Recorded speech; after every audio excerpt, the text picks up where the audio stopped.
Vous êtes nombreux à nous suivre, messieurs, mesdames. Bienvenue à cette tranche des nouvelles, l'essentiel de l'actualité. La société civile du Nord Kivu tape les points sur la table et dit non au dialogue avec les rebelles du M23. Cette structure citoyenne l'a dit le mardi 12 avril au sortir de l'audience avec le Premier ministre Samalou Kondé lorsqu'il était en séjour à Goma. Son président estime que l'armée doit en finir complètement avec ces mouvements rebelles.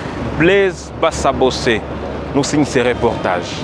Cette rencontre semble avoir traité des sujets sensibles de la communauté. La société civile est restée campée sur les convictions globales. Pour cette structure citoyenne, l'état de siège au Nord Kivu ne durera pas un siècle pour produire des fruits escomptés. Il faudra, pour le chef du gouvernement congolais, de redéfinir une série de stratégies pour mettre fin, au-delà de l'affairisme dans l'armée, réduire sensiblement le problème que connaissent les zones opérationnelles au Nord Kivu. Sous cette forme, même si nous restons dans l'état de siège pendant 100 ans, nous n'aurons jamais la paix et la sécurité. Mais pour avoir la paix et la sécurité, on doit d'abord renforcer les effectifs militaires. On doit améliorer la prise en charge des militaires qui sont engagés au front. On doit sécuriser nos frontières. Si aujourd'hui le M23 est en train de se taper la poitrine, c'est parce que nos frontières sont poreuses. On ne doit pas nous laisser sous l'état de siège. Là, nous disons que c'est une façon de nous punir, nous, en tant que population de l'Est. Et là, il y a déjà des soupçons. Nous disons qu'on veut peut-être nous écarter des élections pour nous laisser dans cet état de siège. Également, des sujets traités entre les structures de la société civile et Samalou Kondé. C'est aussi la situation du mouvement du 23 mars. Pas de négociations avec l'ennemi pour la société civile Nord Kivu, pas de dialogue avec le M23. Cela est révolu. Nous, notre position en tant que société civile, c'est que nous avons dit au Premier ministre qu'il n'y aura pas de dialogue ou négociation avec le M23. Ça, nous avons dit NON. Celui qui le fera, c'est une trahison pour la population congolaise. Dans une conférence de presse tenue au sortir des audiences avec les couches sociales et politiques de la province du Nord Kivu, le Premier ministre congolais pense qu'il faut recourir à des méthodes pacifiques, peu importe la nature. L'État congolais va user de toutes les voies utiles pour redonner sourire à ces populations de l'Est. Pour rappel, c'est depuis l'an dernier que le président congolais a instauré l'état de siège en province du Nord Kivu et en Ituri. La mission du Premier ministre congolais à Goma était de faire une évaluation de cette mesure spéciale. Après Goma, Samalou Kondé va se diriger à Bunia, chef-lieu de la province de l'Ituri. Et le souci du gouvernement congolais est d'avoir l'Est de la République démocratique du Congo avec 0 mort lié à l'insécurité et l'activisme des groupes armés. Révélation faite par les premiers ministres en séjour à Goma pour l'évaluation de l'état des sièges. Pour Samalou Kondé, le pays est sur des bonnes voies pour remettre en place des stratégies nécessaires pouvant éradiquer l'insécurité. Il est dans cet extrait de la conférence de presse choisie par Blaise Bassabossé. On parle des exactions, on parle de violence, on parle de mort. Ici, dans cette partie du pays, depuis bientôt ça va faire 30 ans. On est en tout cas à plus de 24 ans. Et la première motivation, c'est justement parce que nous avions des pertes en vie humaine, qui nous a amené à aller sur plusieurs programmes. Aujourd'hui, nous sommes dans ce programme d'état de siège, mais il y en a eu d'autres avant, avec le seul objectif de ramener la paix et donc de ne plus avoir des victimes, de pertes en vie humaine, de par l'action des groupes armés et des forces négatives.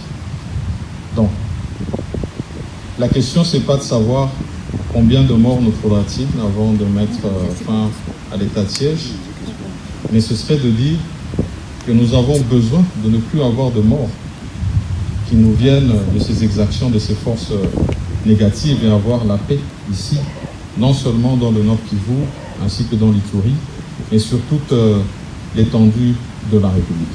Et donc, ma réponse, elle est très claire. Pour nous, c'est l'éradication de la violence et c'est la paix sur toute l'étendue de la République. Le mouvement national congolais sera dans la rue ce vendredi 15 avril. D'après Jacques Sinzaera, membre de ces mouvements citoyens, cette marche vise à soutenir les opérations militaires menées à l'est de la République démocratique du Congo par les autorités de l'état de siège et encourager les forces armées congolaises engagées au front. Il est dans ce propos recueilli par Joyce Mwamba.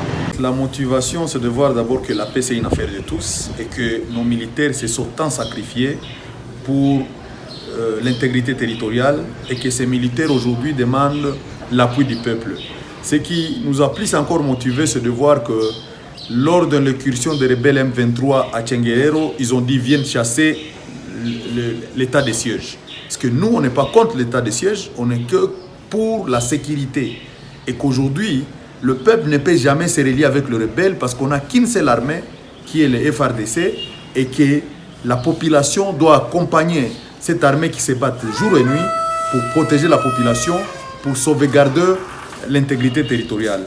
Et à travers ces messages-là, nous lançons un appel au gouvernement congolais de bien revoir les paquets, le budget de l'armée, de réduire sensiblement les salaires des députés, les salaires des ministres, en fait de cibler les paquets de ces militaires-là qui se battent jour et nuit, sans nourriture, sans bottines, sans ration militaire, en fait que le Congo reste toujours en sécurité. Aujourd'hui, même si l'état de siège ne répond pas à ses missions, mais aujourd'hui, face à l'ennemi, le peuple doit se liguer derrière son armée pour que l'armée se sente appuyée et que, parce que vous savez, il n'y aura jamais la paix sans le mariage civilo-militaire. La population est obligée d'accompagner l'armée dans cette mission pour que la paix soit établie sur toute l'étendue du territoire national. Le plaquage pour l'identification des parcelles a démarré dans la ville de Goma. Des plaques numériques portant les noms de l'avenue sont scellées aux entrées des parcelles. Activité initiée par la mairie, remplie de plusieurs irrégularités, comme déplore la population. Constat fait ce mercredi. La population, les habitants de la ville de Goma appellent les autorités à revoir cette mesure. Les détails dans ce reportage signé Bénédicte Mouchoko. Il s'agit du plaquage d'immatriculation parcellaire mis en vigueur par le maire de Goma, François Kabeya Makossa, qui en a donné la responsabilité au bourgmestre des deux communes. La population des communes de Goma, surpris du plaquage sur leur parcelle de ses identifiants, il déplore sa surfacturation et pense que tout le monde ne sera pas en mesure de s'en procurer. En tout cas, kuna mwenye alishadipata 100 francs. Iko wana forcer kwa kutia tu plaque kunani ku mlango ya kila mtu. Na hakuna consentement ya kila mtu. Hatuko d'accord na vile. Ile identification baende kunani kule kunani ku urbanisme. Bon, baende batafute ma numero, tuko na manimero za maparcelle. Haiko manimero ya maparcelle ndio bakia itafutia huko. Antuka tuko d'accord $15 iko mingi sana. Mimi siwe kama kalinjanja kama tu batia bakadekore kisha ulipe lombe $15. Ile ni escroquerie kama wanataka ba peuple. Peuple iko démuni, peuple anateseka kisha wanaendelea kuongeza mateso kwingine. Les citoyens ordinaires de l'ancienne avenue du Musée, aujourd'hui avenue Félix Tshisekedi, déplorent de méthodes de recouvrement de $15 américains réservés à l'achat d'une plaque. Siwezi ilipa, ndailipa eske kulipa kitu inafaa watu wanasikilizana. Kisha sikilizana ndio nasema bon, mulipe franga kama tunasikiliza mimi naitika, bon, tu tunalipa. Kama tukusikilizana ndalipa, iko ni violation de domicile d'ailleurs. Iko punissable à la loi. Baache kwanza ile maplaki, tunégocier, uko ba chef de quartier, uko ba nyumba 10. Bon, bale ndio iko proche na peuple. Bale ndio wanapasha kufanya sensibilisation ya ile maplaki. Tuelewane kisha ndio tuye ngapi ndio tutalipa. Lakini hakuna mwenye atalipa. Bakia ongola ile maplaki yao baibebe. Siku tutasikilizana ndio tuye ngapi ndio tunaweza kutia plaki haiko mbaya mais bana forcer.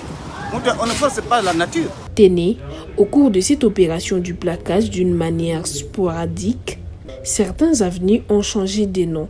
C'est donc une opération remplie de plusieurs irrégularités.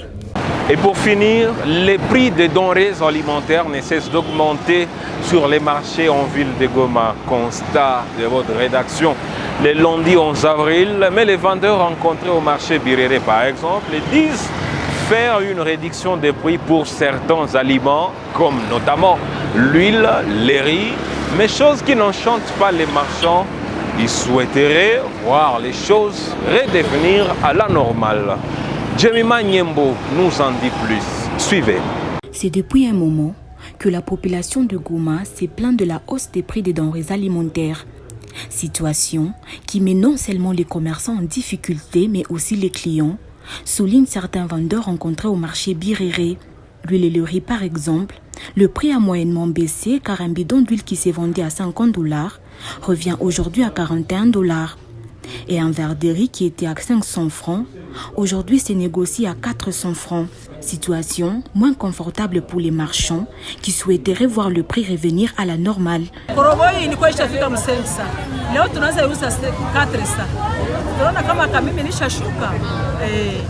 Sasa tuko tunaangalia vingine vingali vinapandaka tu, mabunga, mandizi yote vishapanda tu. Hii ndizi tulikuwa naiuza 7,000, 8,000, leo nafika mu 15,000 na mu 14,000. Ingali napanda juu tulikuwa naonyesha kama video ya mafuta matrasisi, leo ishafika makarasengi juu na sie tulikuwa nauliza kama ni juu iko natuma ile vitu inapanda, anatuambia seo makaribira manini magere ya vitu vyote. Tuko hapa na mchele ilikuwa mu 20 iko nafika mu 25, hapa kuko bunga ilikuwa mu 15, hapa iko mu 18.